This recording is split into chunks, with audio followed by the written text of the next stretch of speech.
Good morning. Good morning. Good morning. Thank you so much for joining us this morning. We are so excited to have yet another leadership breakfast with mayoral candidates for the city of Atlanta. My name is Rohit Malhotra. I'm the executive director at the Center for Civic Innovation in Atlanta, and we have started a Vote ATL series for the 2021 municipal elections, where we are sitting down with every candidate for mayor, which I think we're up to 265 candidates. I think that's about the number we're at. So we are so grateful for y'all for tuning in. I'll give you a little bit of information about who the Center for Civic Innovation is, what this Vote ATL series is, a bit about the partners who are involved in this, and then we're going to jump off with our candidate this morning, Mr. Kenny Hill. The Center for Civic Innovation is a organization that is committed to getting into good, necessary trouble to be able to solve inequality in Atlanta. As many of us know, inequality is widening, and COVID-19 didn't create that inequality, but it's certainly shown a big bright light on it. The Center for Civic Innovation addresses inequality in three ways. The first is by making sure that people are informed about the fact that inequality exists, and that they're inspired to do something about it. And we do that through conversations like this, through a number of different programs. We've just had a recent program on cash payments and on houselessness and opportunities for Black-led CDCs. So we have conversations on a regular basis that help keep us informed but inspired by the people who are out there doing amazing things. The second thing that we do is we invest in and amplify the work of community leaders, entrepreneurs, and movement builders. This city is filled with a long legacy and history of people who have been in Atlanta doing the work to solve inequality in their communities in spite of the conditions that they may be facing on a day-to-day basis. We have an incredible fellowship program that has worked now with over 100 amazing community leaders all across this city. And the third and final thing that we do is that we do data and research in order to advocate for policy change. We take a long-form approach to making sure that we get not just the data that's on paper, but also the data that lives inside of communities in order to amplify a number of the issues that are occurring in our city. And then we actually put together recommendations to make sure that they get in front of the people who can make decisions to solve them in our local public policy. And that's what we do. The Center for Civic Innovation has been around for, we're going to celebrate our 7th birthday soon. But in 2017, what we realized is that a big part of creating social change in our city is also making sure that there is a stronger relationship and an understanding and maybe a rebuilding of trust between people and those, the people and those who represent them. And so in 2017, we launched Vote ATL in order to bring attention to the local elections and to make sure that people are informed and engaged, not just in voting, but in the issues and the work that's going to be required after those elections are over. This year, we are thrilled to be partnering with some amazing organizations that are ensuring that community voices are heard all across the city, particularly in neighborhoods who are often ignored, but have a very important voice for this city's future. So we're really thrilled this year to be partnering with the Connect in the Westview community, with Blue and Green Consulting in Ashview Heights, and also with community movement builders in the Pittsburgh neighborhood. Also, big shout out to the folks at Butter ATL who have been amazing at making sure that we get this message far and wide. I also hear they just took over the Crystals on 14th, so that's pretty cool. We're so grateful today to be in the studio of the incredible Brock Scott and to be right here at the South River studio with a number of artists that work over here. So we're partnered with all of these organizations to have conversations with folks like you, Kenny, to make sure that the people who want to represent our city, particularly in the spot of being our mayor, that we have an understanding of who you are, and what your vision is for this city. So I'm very grateful for you to be having this conversation. If you have questions that come up for Kenny, please drop them in the chat. We'll make sure that we ask them. We have had some amazing questions come in from all over the city, so we'll be asking that toward the end of this conversation. But Kenny, I'm going to have you start off with the same way we have everybody start off, which is with the question of why. Why public service for you? Why do you do what you do? What is that drive for public service for you? Thank you, and thank you for the opportunity to be here, for the work you all do. Thank you. For me, it's I think it's a progression. My career with the Home Depot was 30 years. I spent 12 of those years at the Cascade store. So an area where you have some of the high income, medium, and low income individuals that were my customers, my employees, and my community members. And as the leader in that location, it was my responsibility to serve the community, to train my team to serve our customers. And I just didn't take that as a job. It became a passion. It became, it was my mission to help uplift the people who worked for me so that we could provide a level of service to our customers and to our community. And for 30 years of working with the Home Depot, it was time for me to transition in 2016. And my wife and I, we started a nonprofit in 2014 in the area that I have been working, and that's called the Launchpad Foundation. And we took that nonprofit to provide housing for homeless single moms. My mom was a single parent, 7 of us. I was the eldest. 7 kids. And, where were you? Were the eldest? I was the eldest, yes. Okay. So that was a unique experience for me. What was the age difference between you and the youngest? So, I left for college when the youngest was born. So I grew up with 6 of us in the household. My baby sister came after I had jumped. Do you know her name? Is Regina, my baby sister? Well, we always put our little sisters she's to my baby sister, Regina. Yes. Shout out, Regina. Yeah, Love you. You're in trouble with Regina now. But so that experience growing up, you talk about inequality. I remember I was exposed through people and processes in life with inequality in several different ways. Crime was a part of my everyday existence where we grew up in California. Yeah. My mom had very strict guidelines for me, but it was all around me. Yeah. And I saw where it took a lot of my friends. I came to a point where I actually committed crime, and it was to help my family. I'm 15 years old, I'm a sophomore in high school. In the state of California, you can't get a job until you're 16. But we were running out of food every week. There's a McDonald's in the neighborhood, and I went to apply, I got the application, and it said, you must be 16 years old. And I'm like, you know what, I gotta do something. So I went to school the next day, went to the library, and I forged my birth certificate to say I was 1 year older, and went back and I got a job so I could help feed our family. So I can see how someone would do. Now, my mom had really strong guidelines around, and I never told her that. She just thought I got a job. What? Yeah. Sorry, Mom. Now Regina knows. Your mom knows. But all that food we had, that was.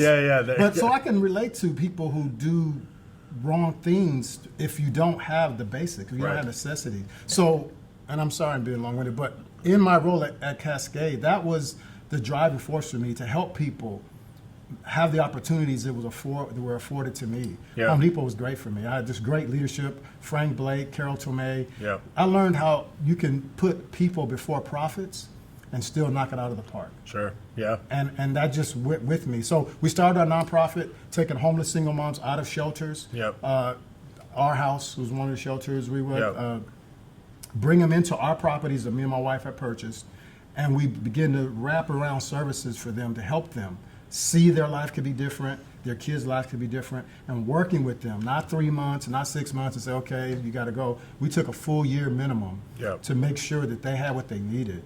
So when you look at the community that I was working in, you look at the people I was dealing with, it's a natural progression for me to say, I want to help at a higher level. Yeah. I want to help our city, those people who have not had the opportunities. I see where crime starts. So let's come back to that. Okay. There's a lot of pieces I think we can touch on. I want to start with you growing up in California. So, how long were you in California for? All the way to college. Okay. I graduated from college in 1991 at University of California, San Diego. Okay, and that's what brought me to Atlanta. Is that where in California you were, or did you just go to San Diego for school? I grew up in Fresno, yes. Okay, got it. And went to school in San Diego. So there's a big argument always of like, folks from Cali who come to Atlanta, they're just always pining to go back to California. Oh, no. You don't miss California? It's beautiful. Yeah. When I left, I couldn't San Diego. I couldn't afford to live there. Yeah. And then when I looked at Atlanta. I had a couple of friends who were already out here, and I was like, that's perfect. A corporate office for Home Depot was here. Yeah. So I worked through college as a student with Home Depot. Yeah. So it was a natural thing. Natural for me. fit there. Yes. What are some of your like favorite memories as a kid in California? Like for you, when you think back to that time, what was? I mean, you had a pretty big family, right? Yes. And so were you kind of the? Were you a second, third parent? Were you like how would Regina describe you? let's start there. So I was the boss brother. Okay. You heard boss baby. So I was boss brother. Got it. Because my mom counted on me just to get a lot of stuff done, to do a lot of things. Yeah. And I remember the best times of my life when we were younger together is before I realized we were poor. Yeah. Because we had fun, we were a family, we did things together. My mom worked miracles to feed us, keep us clothed, and all that. And eventually, though, I figured out we don't have enough. This is. What was that realization for you? How did you figure that out? So back when I was in middle school, they started busing. So they start busing students from my side of town on the west side over to the north side of the city. And so I going to this school I'd never been, going to this neighborhood that didn't look like mine, and I'm just noticing like this is different. So I make friends, and friends that don't look like me, but we're kids. Yeah. And one of my friends invited me over to his house after school, and he had a swimming pool in his backyard. And to me, that was just like, no way. Yeah. Because we used to have to like walk like 2 miles and pay to get into this pool that was only open during the summer. So he could go swimming anytime he wanted to. And to me, that was just like, wait a minute. Yeah. You're kidding me. Yeah. So I went back home, and it's funny, I had this conversation with my mom. We were on public assistance. And I said, Mom, why don't you get a job so that we could just have a better life? Because, we're barely making it. And she said, okay. She said, but I would have to get a job that pays me enough to pay for all of the housing we have and food, because when I get a job, they're going to cut off our benefits. And I was like, what?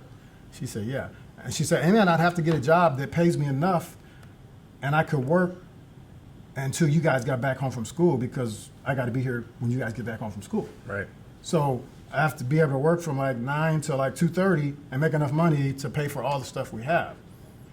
And so it started matriculating in my mind that how poverty is like a system of keeping people in poverty. When you grow up like that too, it's not like you're thinking about it as I am living through systematic poverty. Like that's just real. Like you don't know. You don't know what's gonna happen. Food is scarce, but you do. And I thought everybody was that. I thought everybody had that. Everybody in my community was that way. Yeah. So I thought everybody. But then I found out everybody wasn't that way. Yeah. It wasn't the same for everyone. Yeah. And it didn't. I mean, so it made me. And that made me want to strive. It made me, I started getting jobs, side jobs, just anything, raking people's yards, just doing anything I could. And actually, it got so bad in the 10th grade, before I got the job at McDonald's, I told my mom, I said, you know what, I could quit school, I could get 2 jobs. And we would be better off. I could get 2 jobs. And she said, Kenny, you need to finish school. And I said, that's 2 years away to graduate. Yeah. So in 2 years, you know how much food, what this is going to be like for the next 2 years? Yeah. So that was right before I went and forged my birth certificate. Yeah. But that was the mindset, is like, got to make ends meet. We got to do something, has to change. Yeah. So I can relate to people who are frustrated trying to get out of a system, and they're not quite sure how they got in it or why it's so difficult. And so our nonprofit helps people break that. What for you?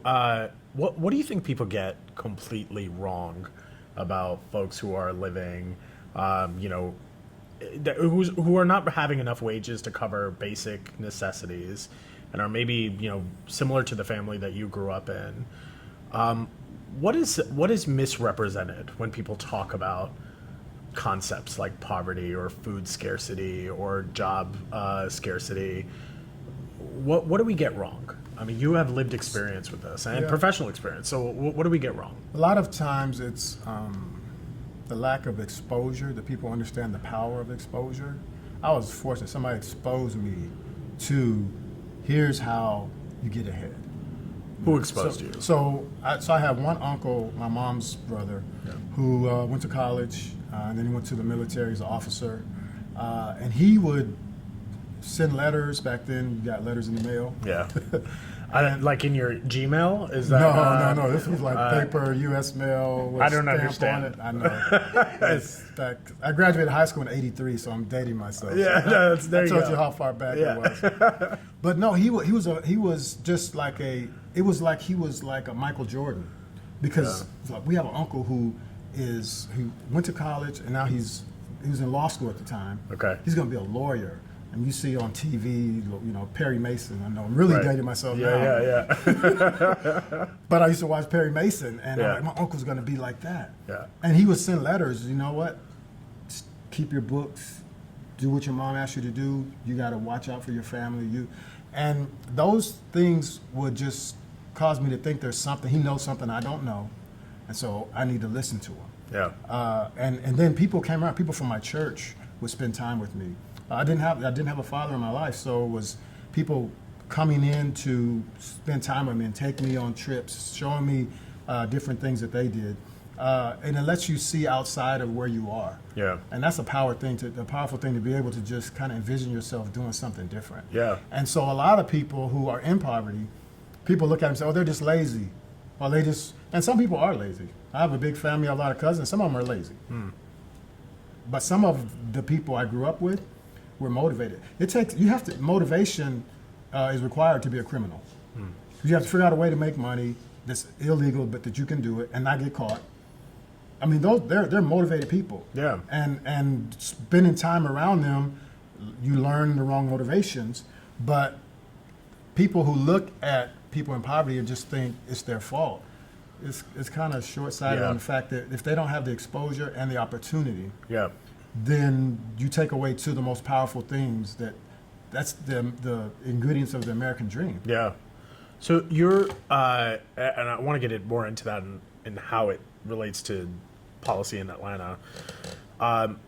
As you think about your time in California, growing up there, how has your perception, I mean, you go from a place like Fresno, and also, the different exposures that you had there, and then you come to a place like Atlanta. Did Atlanta feel more like home? Did you know, from an early age that race played a role in what it is that was going on, or did you see this as, no, this is more a product of economic circumstance? What were your views on race? I mean, you're growing up in the 70s, right? So it's not like we're not talking about it. Right. This is on the heels of some of the most transformative times of talking about it. Yes. What were how did you talk about race at a young age, and have your perceptions on race changed over time? So California is much more diverse. Sure. A lot more Latino, Hispanic, just much more diverse. Yeah. But where I grew up, everybody was poor. Got it. Everybody. So that was the equalizer. Yeah, we're all poor. And that didn't mean we're all like, we're together because we're poor. We're still, but you got to see people more for who they were, not for the necessarily the color of their skin. Yeah. Because you had, you're in the same boat, so to speak. Yeah. But being able to come to Atlanta and see that when I got here, it was, I got here in 91, so it's changed since 91 here. Yeah. Tremendously. Yeah. It's changed. We no longer say Hotlanta, just in case you need to know that. Yeah. But the dynamics have changed, and it's starting to look more like California in terms of how the racial mixture and diversity is. But race, to me, my mom always taught me, it's about people. It's about who you are. She would not allow me to judge people or prejudge people. Even when I went to the school where it's out of my community, there's a lot more Caucasian people, a lot more people don't look like me. She's like, they're people. Even though they live in a bigger house or they have things you don't have, they're people. So you have to judge him by his character. You have to, I mean, she really put that. And I remember when Roots came out, it was during that time. I was a little kid. Really? And I remember how it made me feel. And I was talking to my mom, I was like, am I supposed to be mad at white people? And she said, no, Kenny, that happened a long time ago and it was wrong. But what you have to do is be able to show that judging people for who they are and treating everybody with respect is the right thing to do. Yeah. So race has always been there, but my mom was incredible just for what we were dealing with and what she had to contend with, instilling values in us. And I think it was the values that my mom instilled in me that aligned so much with Home Depot when I got there, about taking care of others and doing things the right way, that really just made it a fit for me. Yeah. It's I think, race is such an interesting topic because it's complicated, it's complex. And I always find it interesting that, especially black and brown folks, when we talk about race, we often have to come to the conclusion of, well, we're going to judge people by the contents of their character. We're going to make sure that we don't let it be a factor. But in a lot of, when you look at most socioeconomic issues, especially in Atlanta, it certainly is no accident that that it is cut on racial lines. Right. And I don't know about California, but in Atlanta, what we know is upward mobility is stalled. And that means no matter how many McDonald's jobs you get, no matter how many birth certificates you forge, right? There's like there is your circumstance of who you are, your identity, and where you are born is a direct factor in your ability to earn and in your ability to have a good quality of life. And so doesn't that mean we have to have a more evolved conversation on, like, it just feels like a moderate response to always have to resort to, well, we just got to treat everybody equally, when literally is black and brown folks that have not been treated equally. So some folks are really mad about that. Right. And they're saying, this isn't about equality, it's about equity. What I want is, I don't want my fair share. I want my fair share plus everything you took away from me for this many years.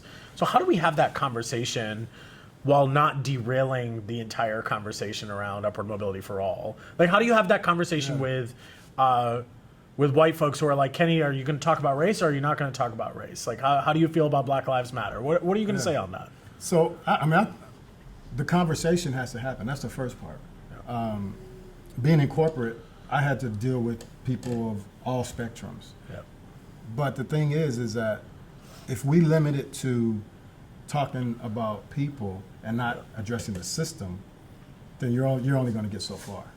You have to address the system. Sure. You have to say, you know what, this is not right. If there's unequal or inequities in opportunities, that's a problem, and that problem is affecting people who are black and brown. Right.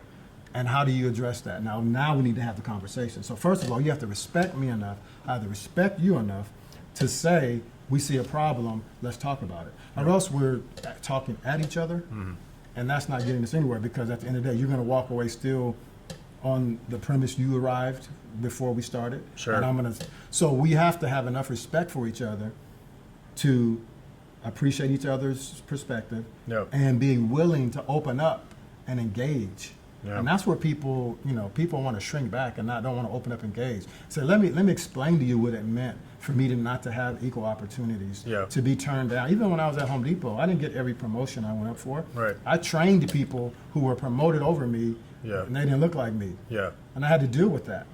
So there's a level of mutual respect we have to come to be able to get transparent.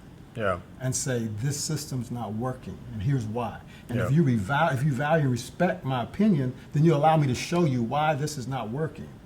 Yeah. and how we need to change it. Yeah. But if you're just standing on the principle of, well, everything's fair and we're going to give everybody a fair shot, and that's the rule, we're never going to make progress. Sure. Yep.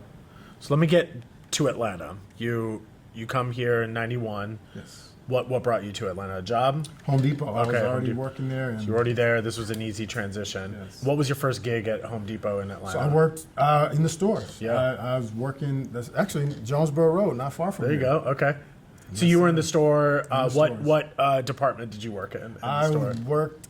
So actually, I was trained for electrical. I had a certification for electrical in California. Yeah. When I got here, all they had was lumber department. So Okay. I was in the lumber department. Yeah, I was in a one of those stores recently, and I was trying to buy a fridge for our fridge at home was not working, and I went to the person who was there, and I was like, and the person was definitely much younger, and I asked, I was like, hey, I'm trying to figure out whether I should get this fridge or that fridge. And I was like, I don't know. I know nothing about fridges. And Home Depot was the one spot, like everybody knows everything about everything. And I asked, and he was like, you should look it up on Google. And we then both proceeded to take our phones out, me and learn about fridges together. Yeah, Have you seen, it was the most fascinating thing, but have you seen a change in the way people build trade or build expertise or build skill? Has that, Oh, yeah. is that an anecdote or is that something you've seen? No, it's true. I mean, I remember I was still there when we started. Used to have a policy: no phones on the sales floor. Okay. Because we didn't want people talking to their friends while you're looking for a fridge. Right? Okay. And Yeah. then we said, Unless they're talking to their friend who knows more about fridges than they do, because that would have been helpful. and we said, wait a minute, you know what? People are looking up information, and that's a tool. So then we changed. Okay, you can use your phone on the sales floor. Just make sure you're not talking to people about non-Home Depot related conversations. So no, that it is. I mean, and it's the world. I mean, information is immediately accessible. Everybody's an expert in 10 seconds. Yeah. So yeah, all businesses have to adjust and evolve to that. I mean, I have friends who sell cars. I mean, everywhere you go, everybody has to adjust with, you know what, you're just not smarter than people anymore because you work in a certain area. Sure. That information is there. And how does a city like Atlanta, which is facing, you could call it a workforce crisis, right? Yes. Which is there, we see these big deals happen. Big company X comes to Atlanta, promises X number of hundreds of jobs, but those jobs are rarely, for the people who are already here. We also see that, it is creating and contributing to wage inequality in a pretty significant way. Someone who comes here from New York is still expecting their New York salary. But the person who's been working at Home Depot, maybe, and not to pick on Home Depot, but, they've been working there for a long time. Their wages have seen, just in general, folks have seen very little change in their wages. So how does a city like Atlanta address wage inequality when it has very limited purview on what those wages are?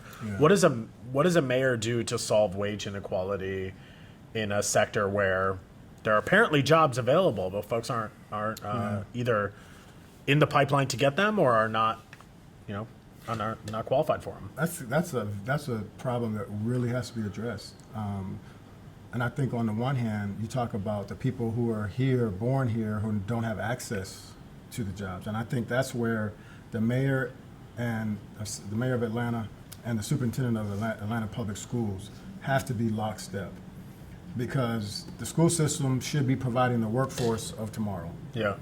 But when we have the mayor and the school superintendent on totally different lanes doing their own things, that's obviously So not. what are you suggesting, that the two entities become one? Or No. what? Yeah. But we need to be communicating. We need to be sharing. Here's what works for the workforce and the companies that we're drawing to Atlanta. Do you think that the mayor and the superintendent are not talking right now?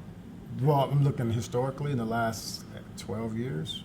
It's not been a cohesive approach to let's make sure that we get the technical skills to the students who are coming out, to give them opportunities for these companies that are coming here. we haven't seen that. And why do you think that is? I think it's been politics. Yeah.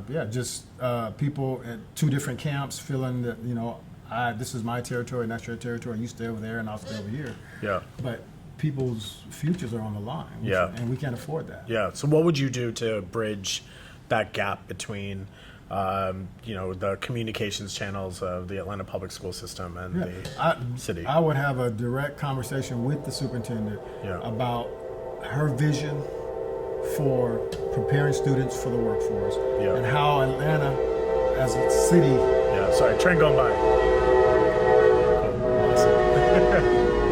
It's all part of the effect, We're about to talk about, that's the signal, we need to start talking about transportation soon. So it's the transportation mafia around here is crazy, so don't mind them. No problem. But yeah, so bridging the gap between APS and the city. Yes, because the conversation that needs to be held is how can I as a mayor help you prepare students for the jobs that I'm bringing companies here. Right. Not, you do what you do and I'm doing what I'm doing. Yeah. But how can I circle companies around your schools? How can I circle civic organizations around your schools? Yeah. Mentorship.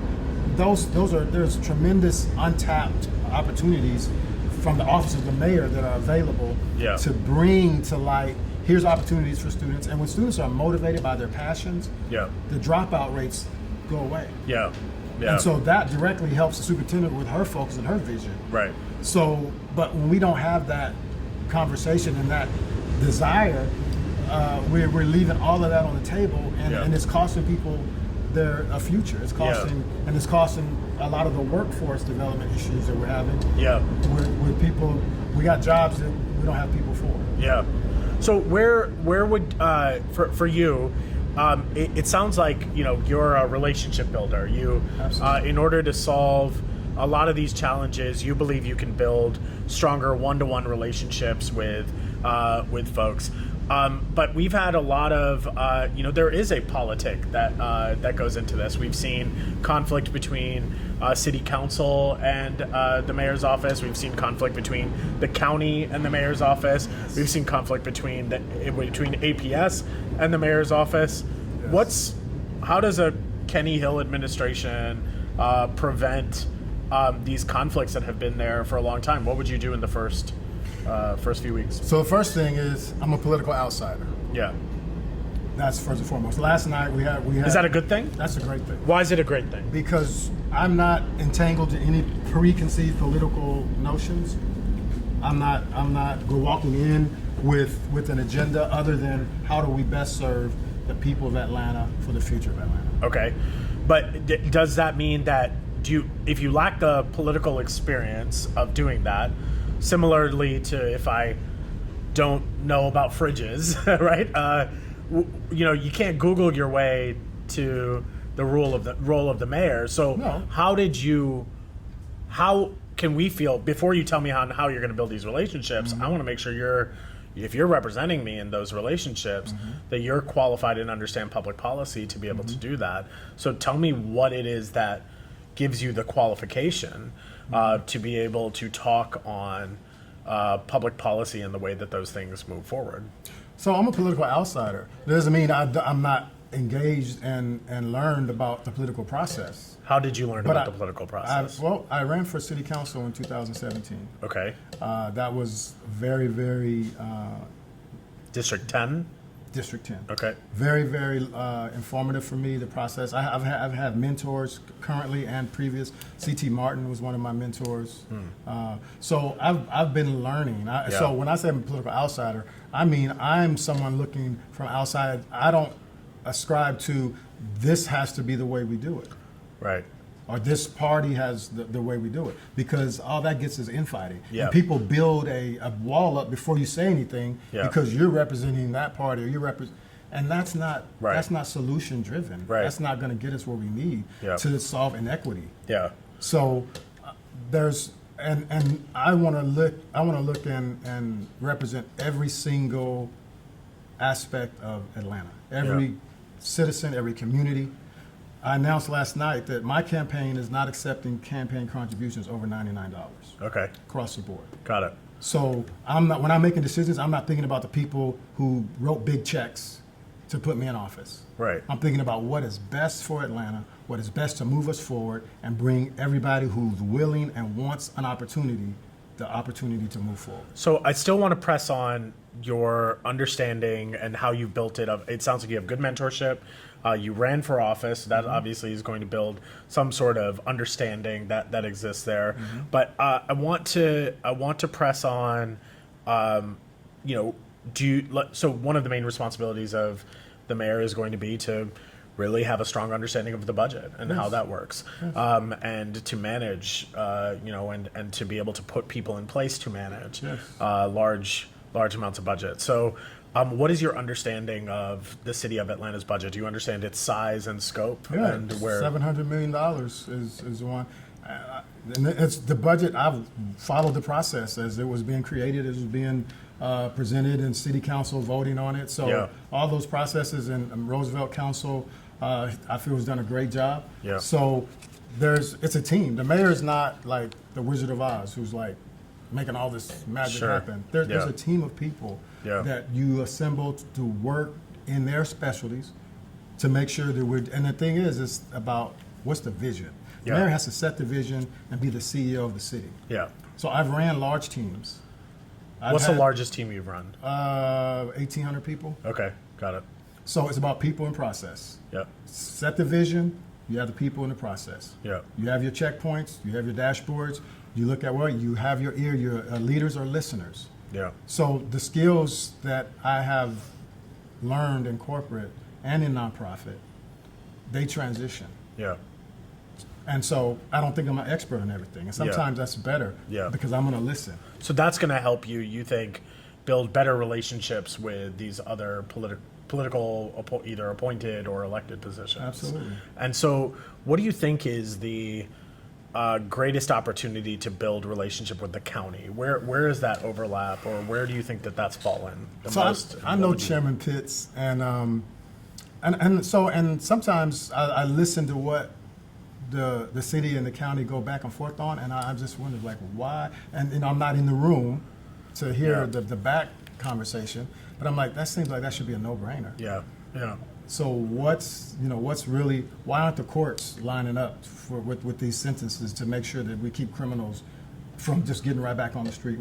So we have to have dialogue, and it starts with start with the chairman, and because he's still going to be in office. Should we close the detention center in Atlanta? No.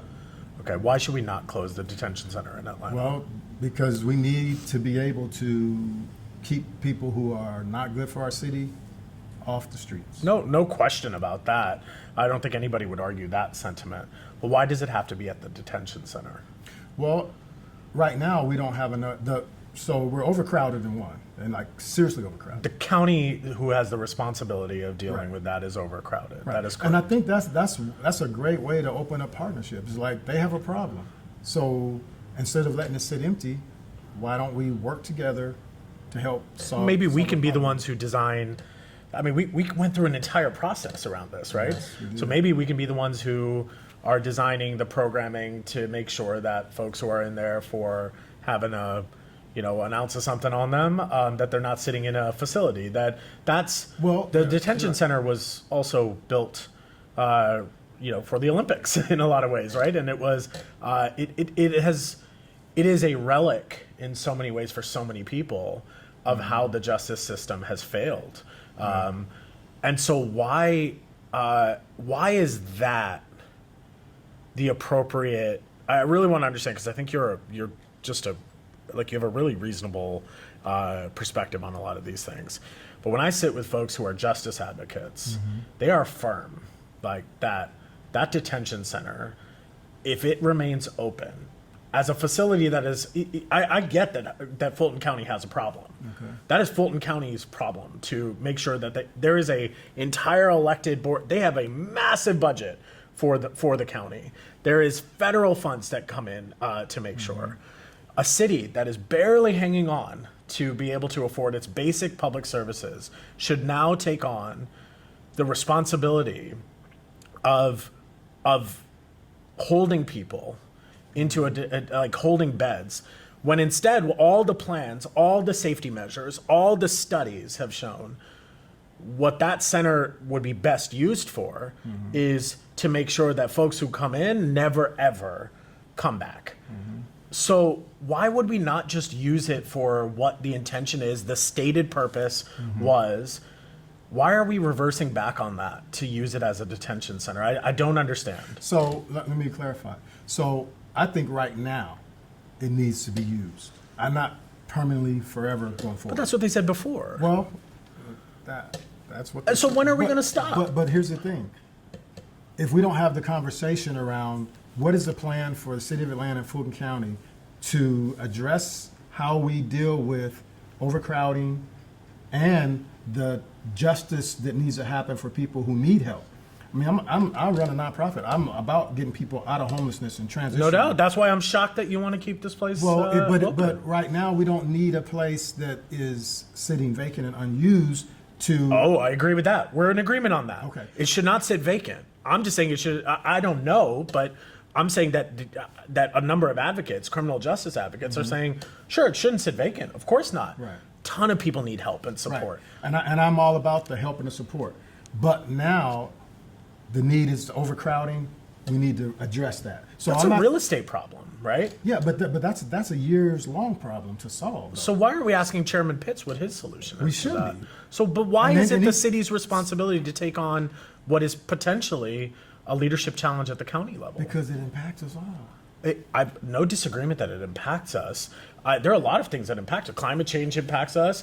We got a number of additional challenges around housing that impact us. So should the city now become its own housing authority, its own workforce authority, its own? I mean, you come from the private sector. You know that government can only deliver on certain services well, and certain services it doesn't.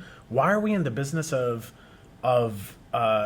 housing folks in a place that was intended now, per the vision of the city, to provide rehabilitative services to folks? Rehabilitative service should be done, and it can be done. Why is it that the rehabilitative services have to move and not the detention center? Look, why couldn't we use a portion of it for beds, for overcrowding, and still do that? The facility is huge. Absolutely. So you could start. Absolutely. You could start rehabilitative services tomorrow, and overcrowding relief tomorrow, and the building is big enough to do that. Has there been? Do you know of any study that has been done or conducted yet for how to address overcrowding at the Fulton County Jail?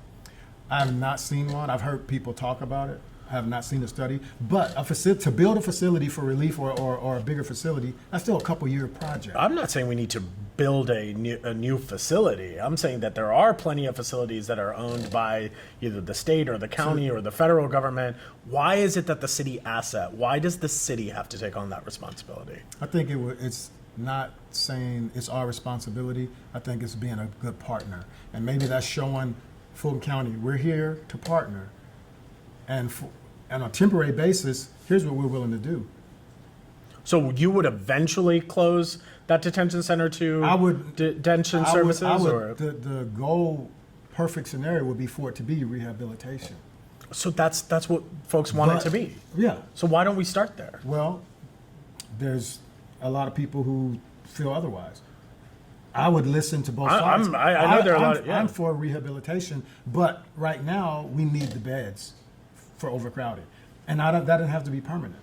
Yeah, and I think that's where, when it comes to public safety, and you have something on your website. It's what is it? The Back the Blue initiative. Blue, yes. I want to understand. Obviously, slogans have, a polarizing effect sometimes, right? Whether you say Back the Blue or you say defund or you say whatever. Right. I want to give you an opportunity because I couldn't find anything on the website or in your platform that actually explained what that program was or what that is. So I want to better understand Back the Blue under Kenny Hill's administration. Awesome. So Back the Blue is a plan that supports the police. So a lot of people are talking about let's recruit 500, whatever your number is, more police officers. My corporate experience tells me that you can recruit people, but if you don't retain, And that's been our problem, is retaining officers. Why do you think that is? Well, one is the lack of empowerment and support that they're getting. What do they not get support on? So I think they need support when it comes to giving them training on how to deal with situations they face in the communities, exposure to the communities before they're placed there. What does that have to do with empowerment for them? I mean, I think that's let me- more a protection for the community, right? Yeah, but let me explain it. Under my plan, when someone's a cadet, when they go into the police academy, they'll be assigned to do volunteer work in local schools Okay. as a part of their training, because you're serving two purposes. They're getting exposed to helping the career, and you're providing mentorship Okay. for students who desperately need it. Okay. Once they graduate, they're still going to serve in the schools. Okay. Volunteer. It's amazing what 1 hour a week does. I'm a member of 100 Black Men of America. 1 hour a week, you can transform people's outlook. The exposure we talked about earlier, 1 hour a week.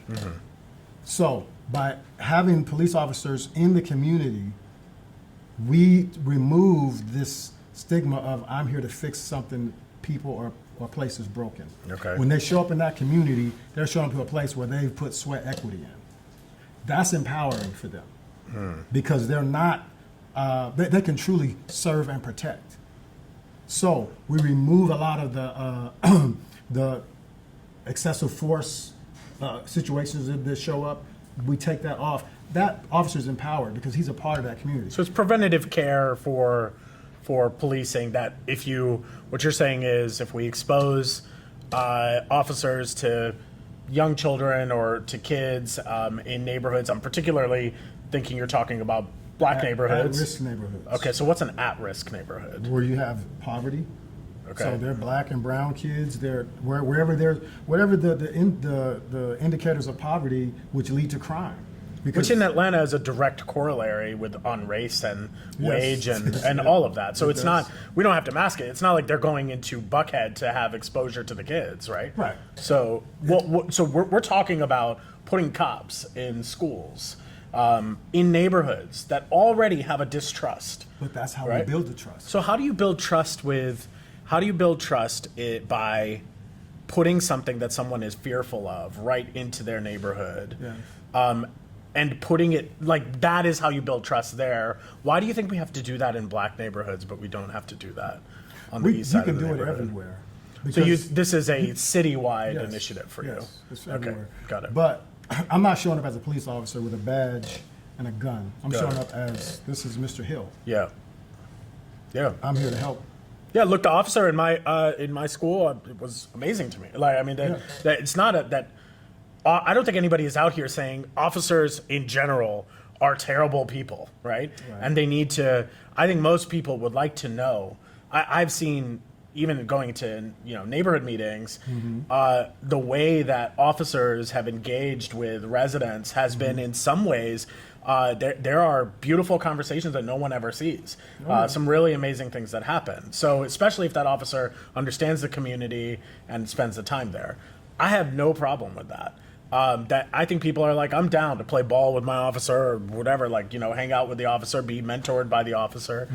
But that's not where the issue lies. I believe in your theory, which is if we have better community relations, that in the long run, that leads to better public safety. But right now, you could argue there's a bit of a crisis. Yes. So how do we address that? There's two parts. So we hire, but we retain. The other thing about retaining officers is the leadership, the culture of them coming into a place where the precincts that they work in, they're a mess. Zone 3 just got a new building. It was great. But the rest of them, I've been in them. So what does that mean? What's inside of the precincts? It's a place where they come to work. They're beat down, they're run down, they're old, they're not up, they're not maintained. It's a depressing place to come to work. Okay. So we want to give them equipment that they need. We want to update the place that they come that's work. We want to make sure that they have everything they need so that now when you talk about retaining officers, you're not getting hired, they're not being hired away by the hundreds, excuse me, by other municipalities because I work in a crappy place, the equipment I have, it doesn't work, And then on top of that, I have the hardest demographics to deal with. Wouldn't it be interesting if we took that same capital that you're talking about and actually investing it into updating community facilities, right? Oh. I'm just trying to think of prioritization. I think there's this. I was with a couple officers this weekend, and we had such a fascinating conversation because I was like, "Look, I've had a couple drinks. Y'all are watching me. Let's have this conversation because I'm fascinated." And a lot of what they said was like, "Look, we don't." Everyone who, because I was like, "Look, I'm interviewing all these candidates for mayor. Yeah. I want to know what you think. What should I be talking about?" And they were like, what bothers me the most is every mayoral candidate and everybody who comes in here keeps thinking that we need nice stuff, that we need like more, that it's our salaries that are the issues or whatever. And they were like, that's not it, right? It is that we are tasked with doing jobs that we shouldn't be doing.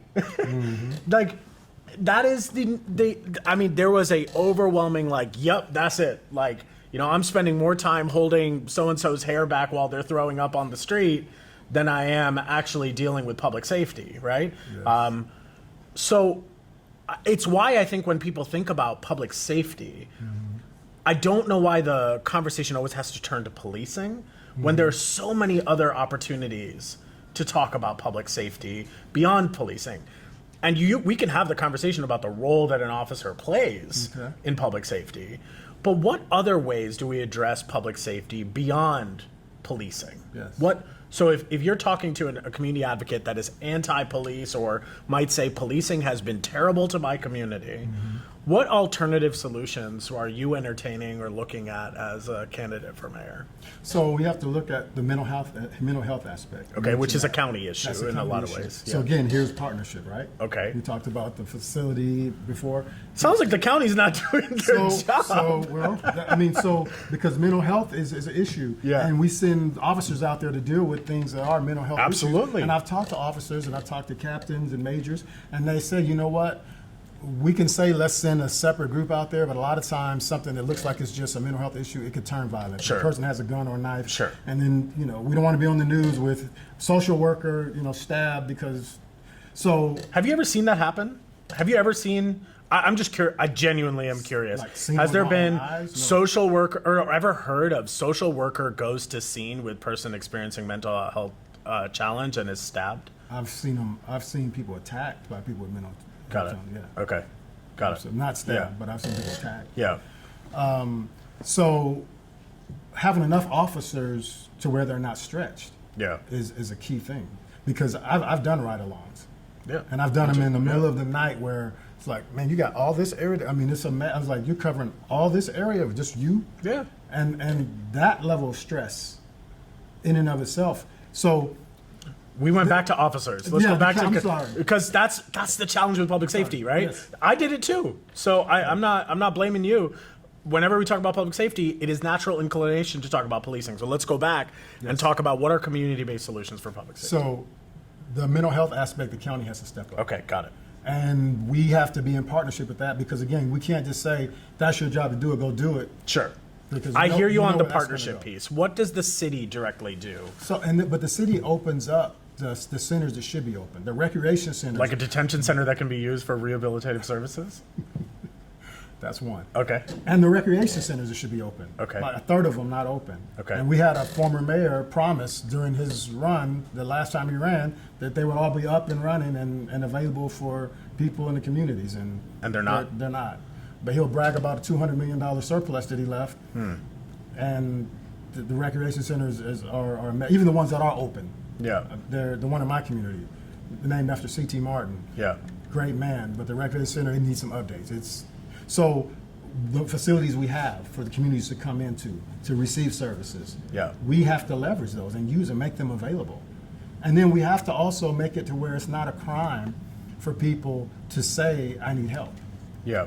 When people are, when you call, if you're having problems, my kids, we're doing COVID, I'm at home, and I really shouldn't be around my kids right now. Who do you call? Yeah. What are your outlets? What's available to you? Yeah. We have to provide access to, here's what you can do. Here's some steps you can take. We gotta take the lead on providing citizens with, here are options. We can't let stress continue to build up to where now it is a police problem because people can only take so much and they're up to here. Yeah. So there's a lot that we can do with facilities we already own. Yeah. A lot we can do with services that all you need to do is go ahead and activate them because there's a facility, there's a need, and let's take care of it. So your view is that the current public services that are available are running less than optimal or are not running at all. And if you're able to turnkey those things, that will ultimately lead to more community services that will prevent us having to escalate to other already overburdened resources. Absolutely. Okay. I want to talk about neighborhoods a little bit and the voice of communities in a Kenny Hill administration. Are you active in the NPU system? I am. Okay. Which NPU are you a part So of? I live in I, Right. and I have property in H. So, Okay. so Good. You got that question right. It was a trick question. I was gonna, if you didn't know the answer, I was gonna be like, you live in I, Kenny. You live in I. yeah. Oh, no, no, you know your NPU. I That's know. good. That's And important. I know both of the chairs, and I got them on speed dial, and they call me a lot too. Yeah, yeah, I So, bet. hi, Mrs. Harris. Hi, Eunice Glover. Yeah, we are big fans of Ms. Glover. The neighborhood planning unit system is one that was started in the Jackson administration. Yes. Has had amazing people who have been in and out of the system. You could argue that the system today is not exactly operating as it was designed for a number of reasons, not necessarily all chalked up to leadership. It's resources, it's a number of things. CCI is doing for the past 3 years has been doing a study of how the system can be actually improved. And what we're learning is one of the number one things that is coming out of that study for us is kind of a validation from the mayor and the city council of this as an official tool for advisory, but also that making sure that these representative bodies are actually representative of the people who are in it. Yes. And one of the challenges is that we don't know whether it's working or not, and we have an under-resourced department to be able to solve for that. Leah LaRue is an incredible leader inside of the Department of City Planning, but she's one person. What would a Department of City Planning look like in your administration, and what role would the neighborhood planning unit system play in your decision making? So the NPUs need to be strengthened. My experience, I've gone back to before I ran for city council, was that they're kind of like a check-off spot. You go by and you check with the NPU, Yeah. and that's it. Yeah. So if you're a developer, if you're somebody getting,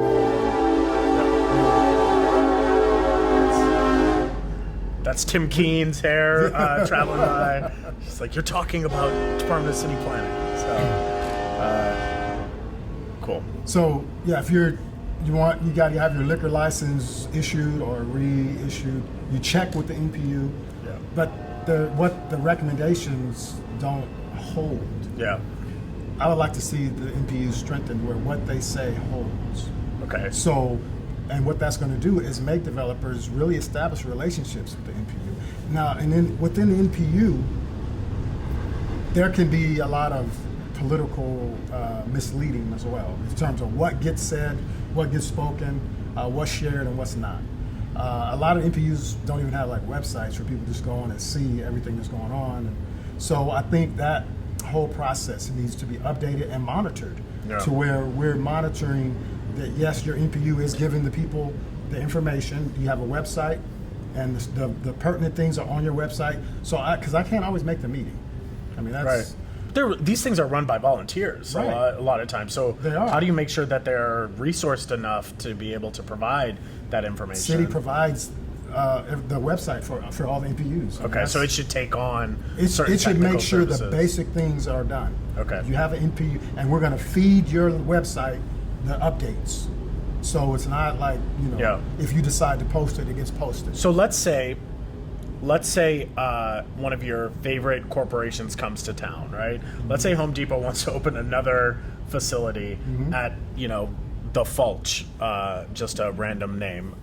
So if they wanted to like have a facility there, and they're saying, Mayor Hill, we got a deal for you. Like, we're going to build a state-of-the-art facility. It's going to be a training facility, and we're going to bring X number of jobs here, and we're going to put it in this particular neighborhood. We're going to have a beautiful park. We're going to have beautiful things going on. You look at it and you're like, wow, that would be amazing if that were to happen. And you like it, you have dinner with these folks, you're courting them, they're going to bring a lot of money here. They're like, look, and I'm going to look at the foundation that you run, and I'm going to put $2 million into that. I'm going to put $2 million into that.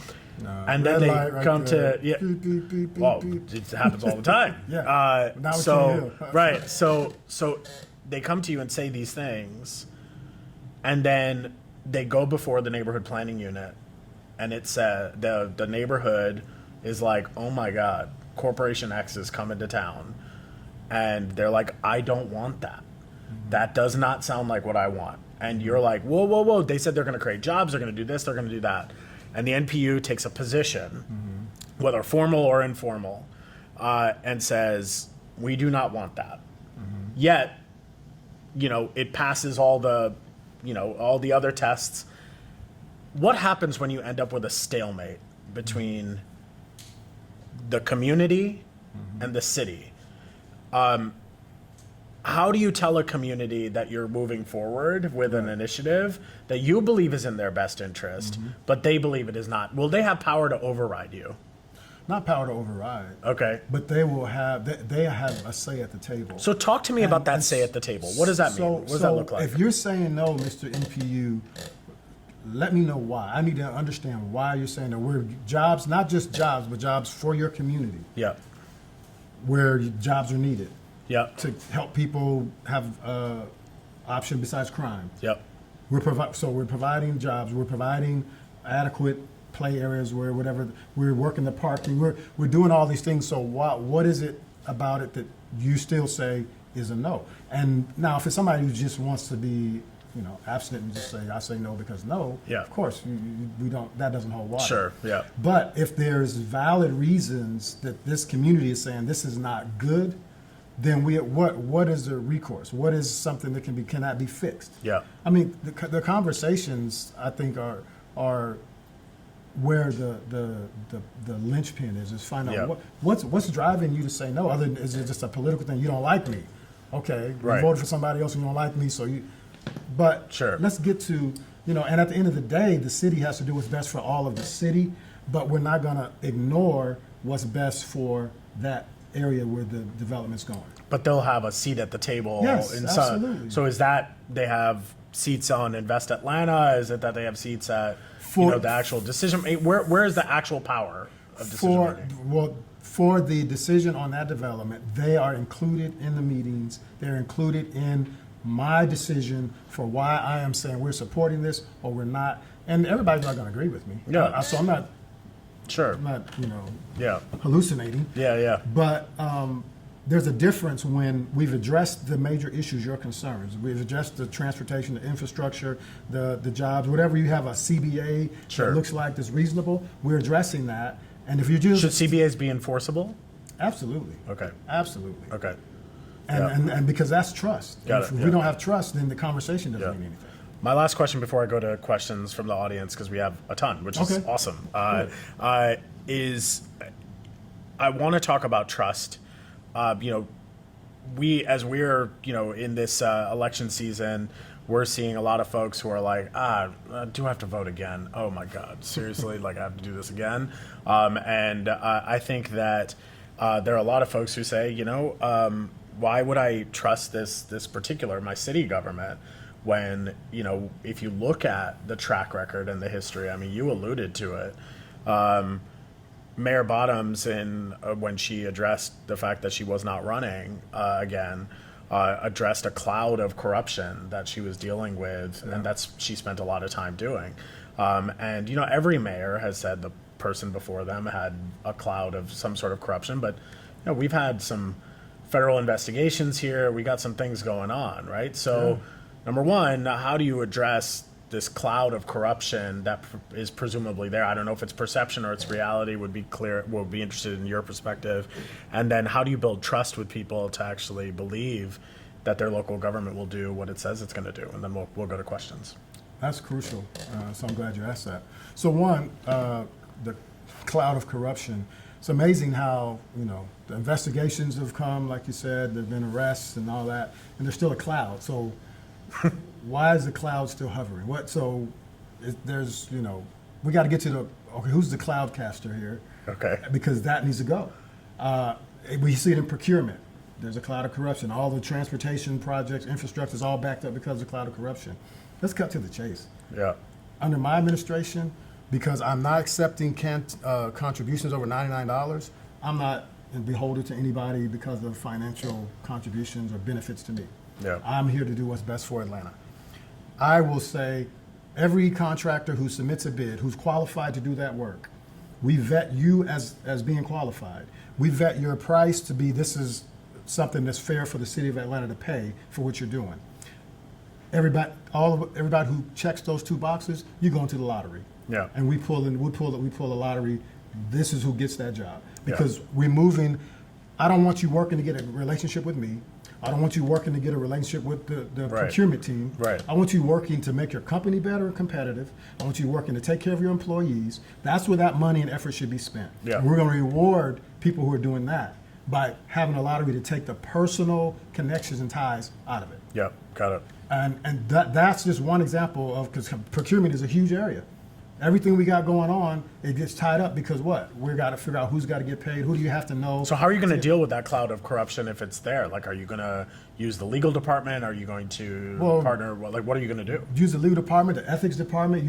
We use everything available. Even if I have to call in state officials, because we can't operate. We're so gridlocked based on the fact that there's no trust. Yeah. And that was the main reason that I said I'm not accepting campaign contributions over $99. Yeah. Because I will not be a mayor over what we have now. Yeah. Yeah. I'll be there because people say, I want leadership that I can trust. Yeah. That's right. And that will resonate with enough people to put me in office, or they'll have somebody else. Yeah. But that's the bottom line for me. Got it. And I won't be a participant in continuing the cloud of corruption. Got it. Okay, I'm going to take some questions Yes. from online. We've got a bunch that came in. I'm going to start with Jasmine with Community Movement Builders. Love Jasmine. She's fantastic. So what Jasmine said is that when APD, the Atlanta Police Department's HOPE team, targets tent clearing of the unhoused population downtown, what policy are you going to enact to address unhoused people in Atlanta? I know this is probably pretty personal for you. It is pretty personal there are for folks me. who are living under some bridges here. This is almost an unrecognizable city right now. It's sad to drive through and look at what's going on. Yeah. So when we talk about tent clearing, I think that's reactionary. I think we need to first get to the bottom of where are these people, because there are some people who will not do housing if you offer it to them. I know from doing that, either they don't trust the organization, they don't, unless it's freezing cold outside, they will not go into a center of hope, or they won't go into Gateway Center. Yeah. So we have to first do the work of addressing, why are you here in a tent? Is there a space for you? Right. And because it's illegal to be, especially on the side of the freeway under a bridge, that's not really safe. So, but before we just do clearing, we need to have the conversations and make sure there are resources available.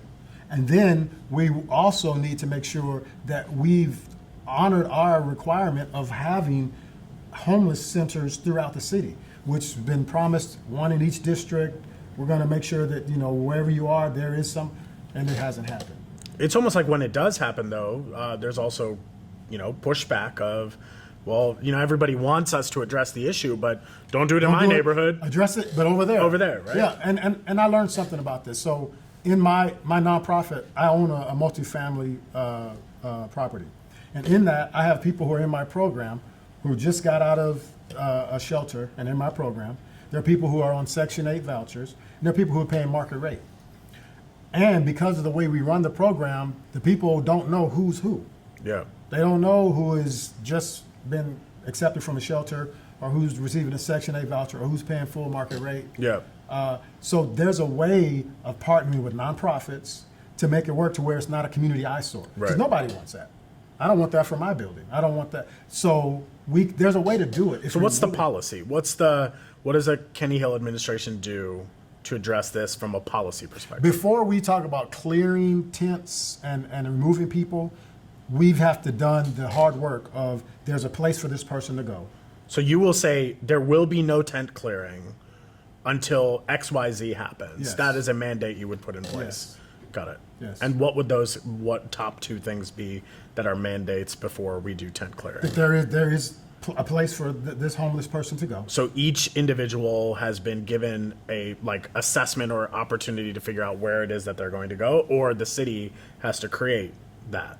No, the city has to provide. So we currently do not have enough places for people No, to go. we don't. Okay. So first is we have to create that. Right. That's going to take some before time. you're clearing, you got to. Yeah, you gotta Because they're going to come right back, or where they're going to go. Yeah, no disagreement from me, right? So one, you're saying that the city is going to need to provide those facilities, Yes. either existing or new. Yes.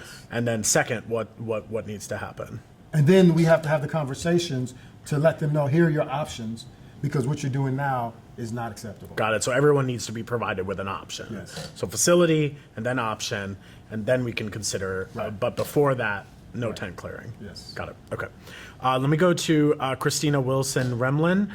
Christina is asking about equity in transportation. So the city of Atlanta does have a Department of Transportation. Yes. There's limited authority that the city has on transportation, but what does a Department of Transportation, and particularly equity in it, look like under a Kenny Hill administration?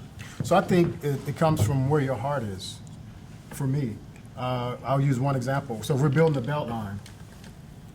If we're going to do rail, which we need rail, it probably needs its own dedicated lane, so it's not. But we're not going to start on one side and then we'll work our way and we'll get to the west side. If Yeah. the money doesn't run out, if whatever. Yeah. So we're starting both sides and we're working meet in the middle. Okay. Because equity means that you're willing to stand behind what equity stands for and give everybody involved the same opportunity to benefit from where the city Is that what spending equity money. means? To me, Doesn't equity mean making sure that those who have been Well- not given that opportunity are actually prioritized so that there's an even playing, so we can have equality? Right, but in terms of transportation, I'm saying equity means you're getting. You can't repay somebody for transportation they didn't have, but you can make sure they're getting it as a first right versus. So that would be, so afterthought. your prioritization would be on the areas that have not had. Yes, the people who have the hardest time getting to work, and then you get there and you make the lowest wage. You take longer to get to work and get home, but then you get there and you get the lowest wage. So what's the transportation change or Yeah, what are so you developing? you start in those areas investing just as much as you are anywhere else. Yeah. So the engineers can come up with where it makes sense and all Yeah. this, but you know what? No, we're not just going to start at the CDC. Sure. It's going to start. We start in both places, and we'll meet in the middle. Got it. Let's go to Janessa Williams. Janessa, thank you for the question. Janessa is asking about investment in community programs that actually target a number of the issues that we've talked about: poverty, homelessness, houselessness, healthcare access, job readiness. The question is that these are community programs that address the root cause of "quote unquote" crime. So, for you, what would an investment? I want to focus on the word investment. So, what dollars are moving in order to get into those types of programs? From where? How? And how will that address this root cause of crime? So I think bringing partnerships to bear is key. The city of Atlanta has the ability to create partnerships that are amazing. Home Depot stepped up in ways, since I've left in 2016, they stepped up in ways that I was surprised to see their level. Pleasantly surprised. But there are third-party investments available to get to these needed things for our city. So as a mayor, reaching out to all these corporate headquarters that are represented in our community, saying, let's work together to solve the issues that cause crime.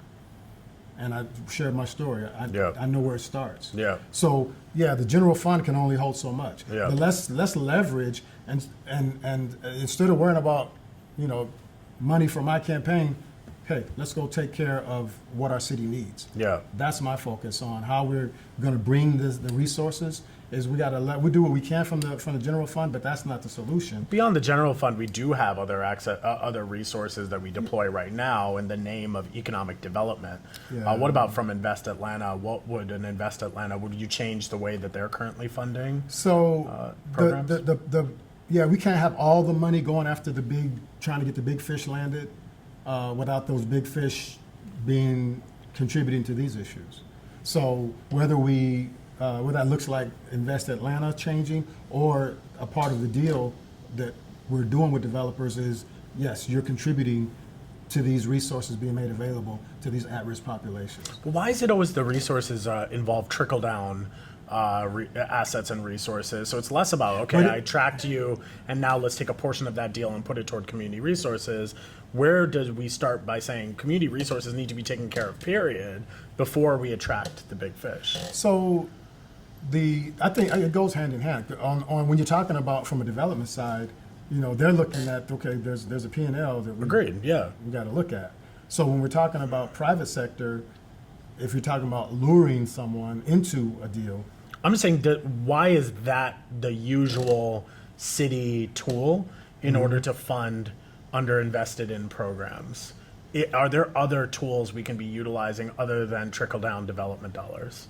absolutely, but Such as? so well, we have access to there's state funding that's available. There are federal grants that are available. Yeah. So there are other opportunities, all of which should be Yeah. addressed. But when we talk about sustainability, Yeah. you want, a grant comes and then it's gone. Yeah. You use it up. Yeah. But when we talk about developing partnerships, we're talking about what we can have this continually building and continually, because the last thing you want to do is promise community something Sure. and say, oh yeah, that was just, that was 2 years. Yeah, it sounds like That's- that's we've the seen- Atlanta way. We've seen a lot of that. Yeah.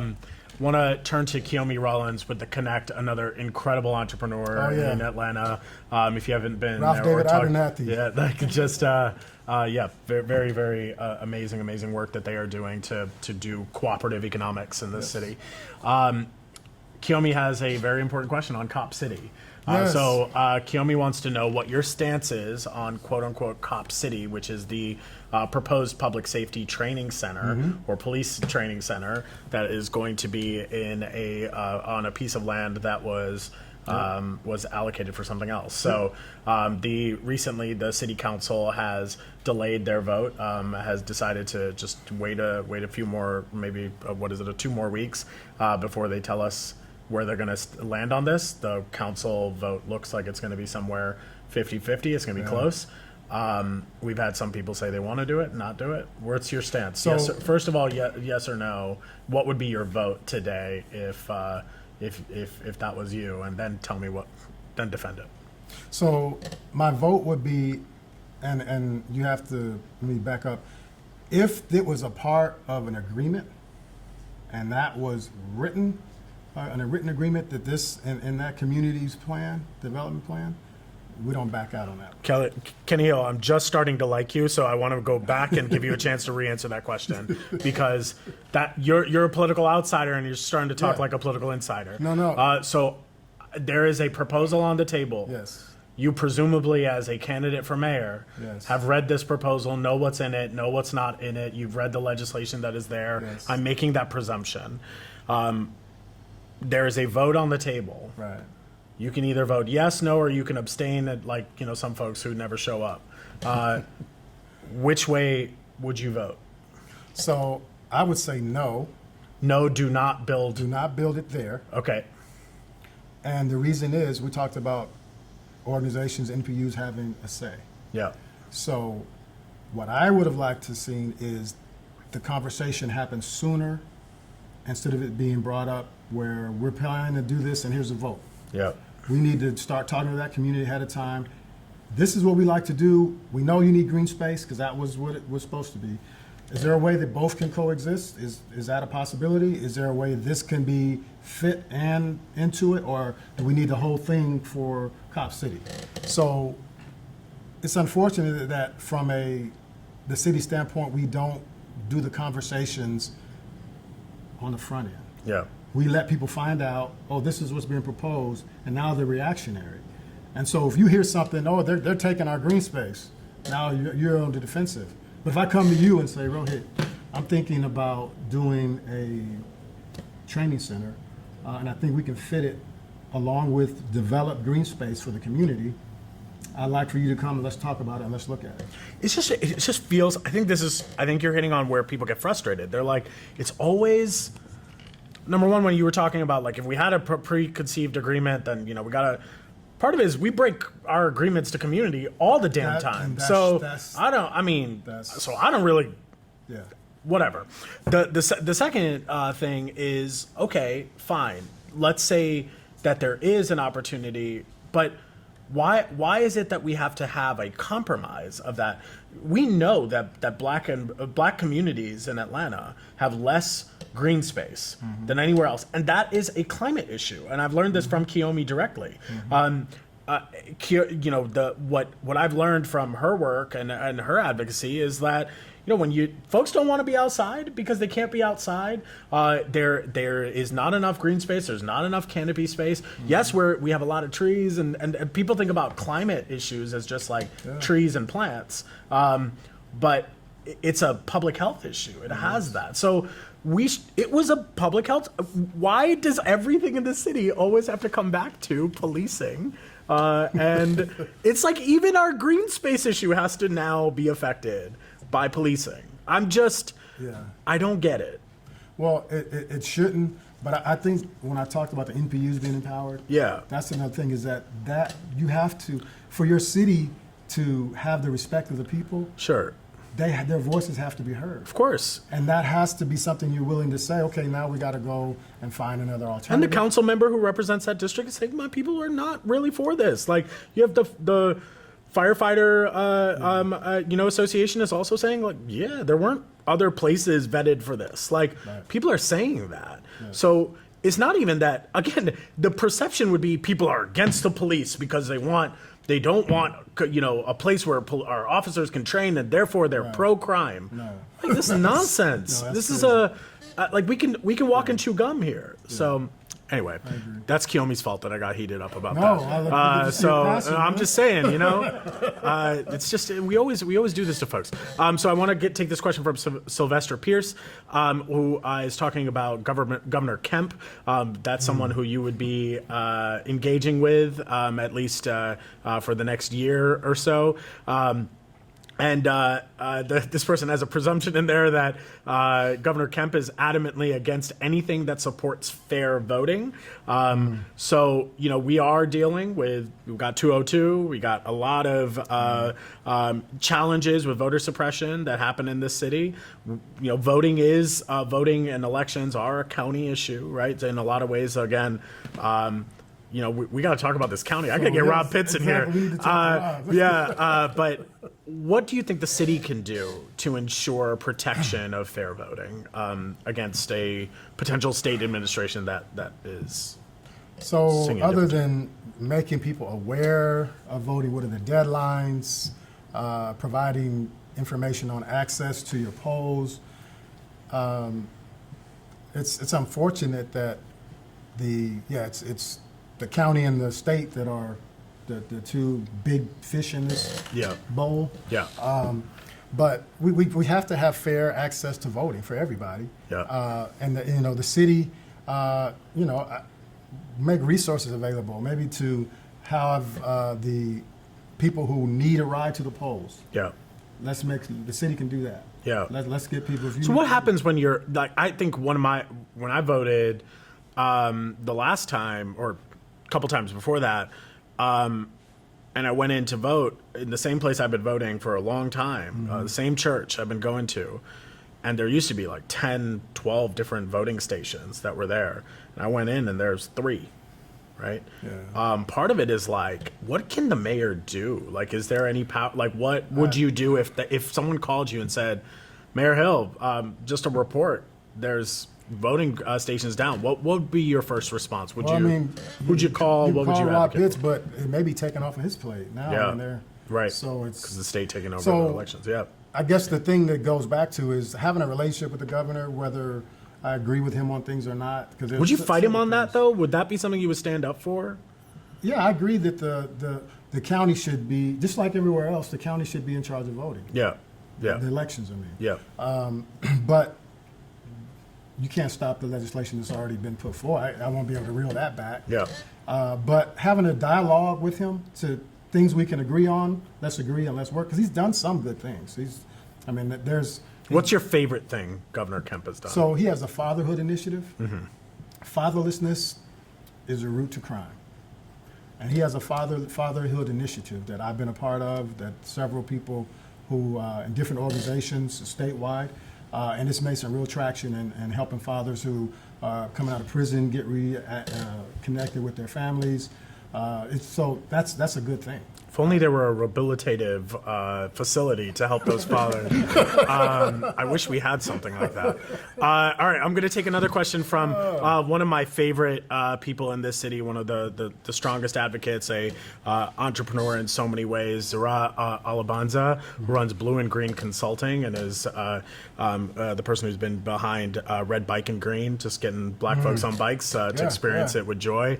Zara is a mentor of mine in a lot of ways, and wants to know about controlling housing costs for renters. That there's, we know that, renters are in this city. They have very little control on the volatility of it, of this market, and it is going up, up, up, up, up. Yes. What role does the city have to play on helping control those costs for renters who, again, often fall along the same lines of the conversation we've been having? Yeah.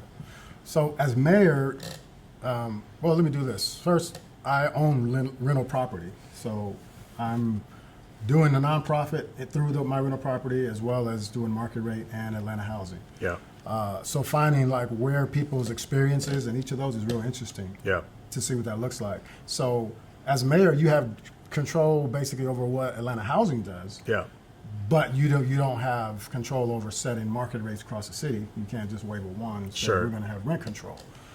So I think we need to empower Atlanta Housing Authority to make sure that we're looking at what is the data that really supports where affordability is for housing we control. Okay. We need to build more because The city needs to build more? we have parcels that we can use Okay. for developers to build. Okay. And that needs to be definitely stated for affordable housing. Okay. We hadn't had single-family affordable housing built by Atlanta Housing Authority in over 11 years. Yeah.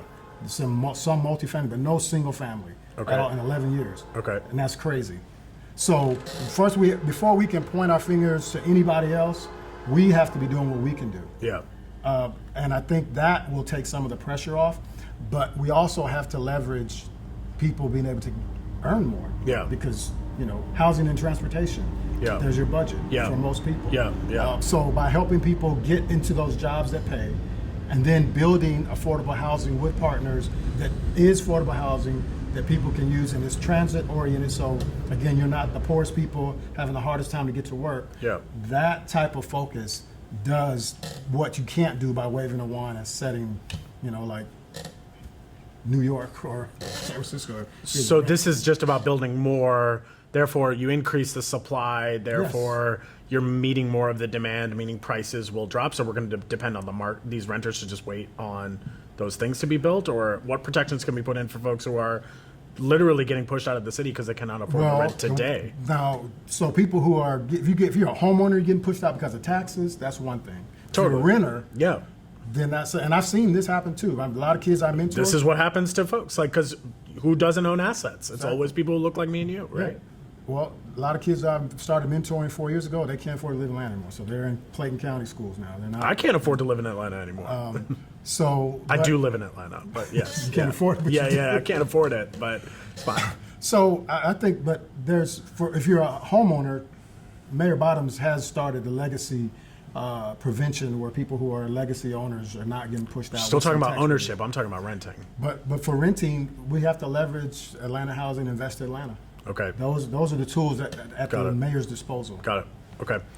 Want to take a question from Grace Kim, another amazing community advocate, is talking about making local and regional light rail and other public transit infrastructure. What role does that play in your administration? It's crucial. Getting people to where they need to be, getting people to work centers. making it equitable Yeah. is key. So, the Beltline is huge, but again, the Beltline can't start on the north side, and then hopefully one day we make it down on the west side. Yeah. It has to be done equitably, and when I say equitably, I mean we start on both sides, Yeah. and we can meet in the middle. Is there any concern for you for the fact that, like, how do we hold you accountable when you promise equity but don't deliver on it? Or how should we hold let me not just put it on you, but how do we hold elected officials accountable? So they say equity, they promise equity, they say we're going to do this, this, this, and this, and then they deliver the project and it doesn't happen, and they say, whoops, my bad. What do we do there? So, I mean, yeah, once and the whole process is usually kept. You don't see everything until it's too late, right? You find out. Oh, this is what it really is. So being transparent is key. Being transparent of having the community discussions at the beginning. Yeah. Not, oh, here's what we've cooked up, and here's what we've cut you in, and I hope you like it. Yeah. So being a part of the community, being a part of the discussion. That's why I want the NPU strengthened, so that they're able to sit at the table with, here's what's going on Yeah. in the community. You're a part of this.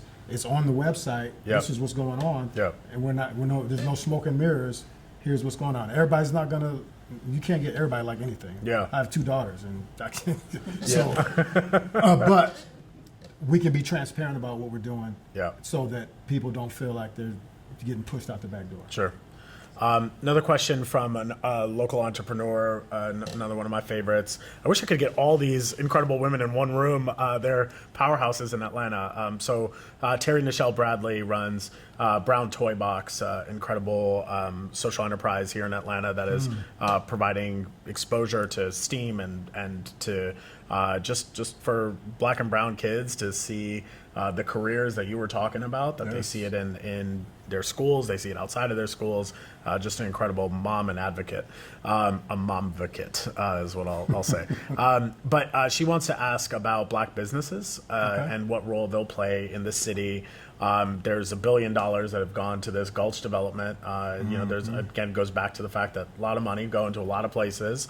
How do we make sure that Black businesses are actually owners in these development deals and not just tenants in these development deals, and what role would those Black businesses play in your administration? I like to see because first of all, I'm a small business owner. My real estate business is a small business, and we have to be aggressive through Invest Atlanta in getting minority businesses included in these big deals. Yeah. And I think we need to start off with the proper vetting of what they can do and what their capacity is, then where they need help. Yeah. Because you can't just say, okay, we're going to give you a part of this $1 billion deal if you're not prepared. Right. But we can't just say, oh, you're not prepared, too bad. Come Right. back when you are. Yeah.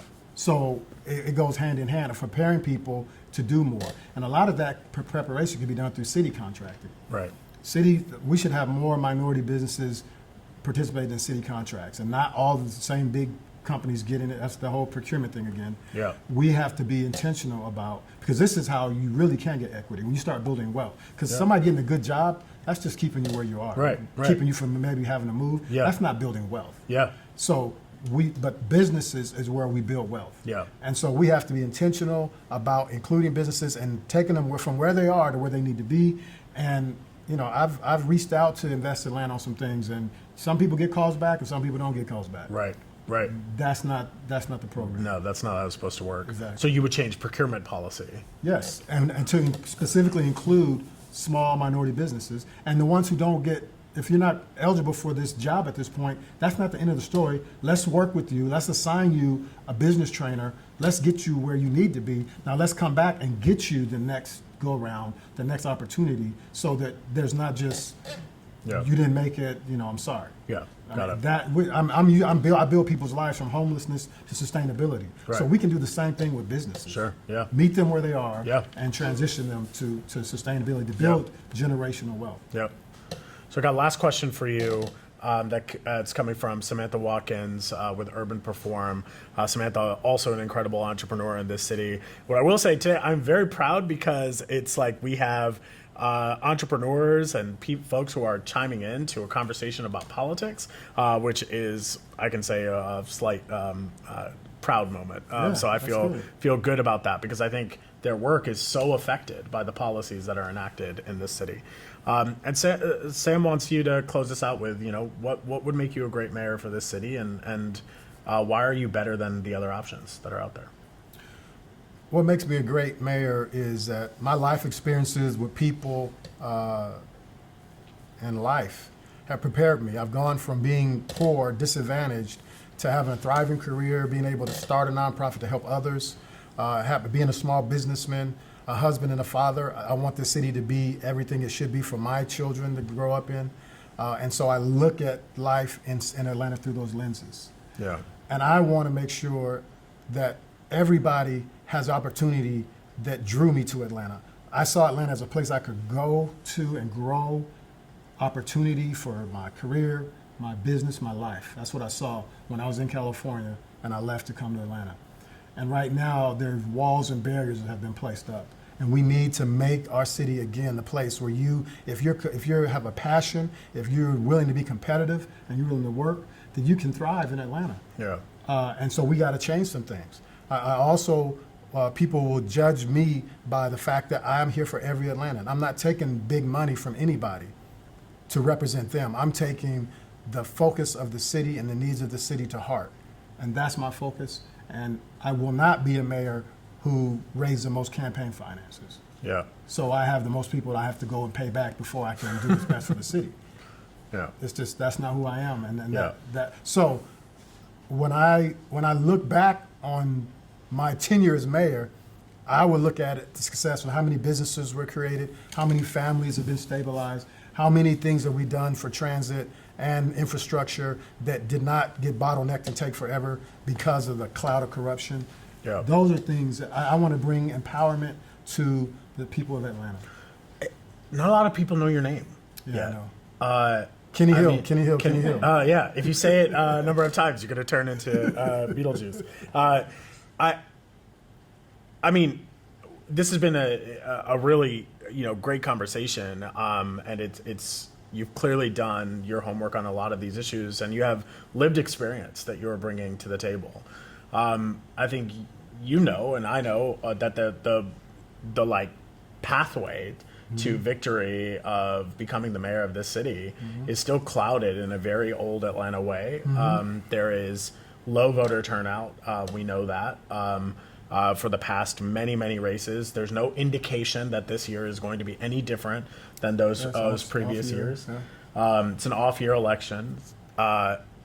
So what's your pathway to becoming the mayor? And if you're not, what's the what should people either be cautioned by, or there are a lot of choices that are being put out there that are getting the stage, but they're not necessarily talking about everything that you're talking about.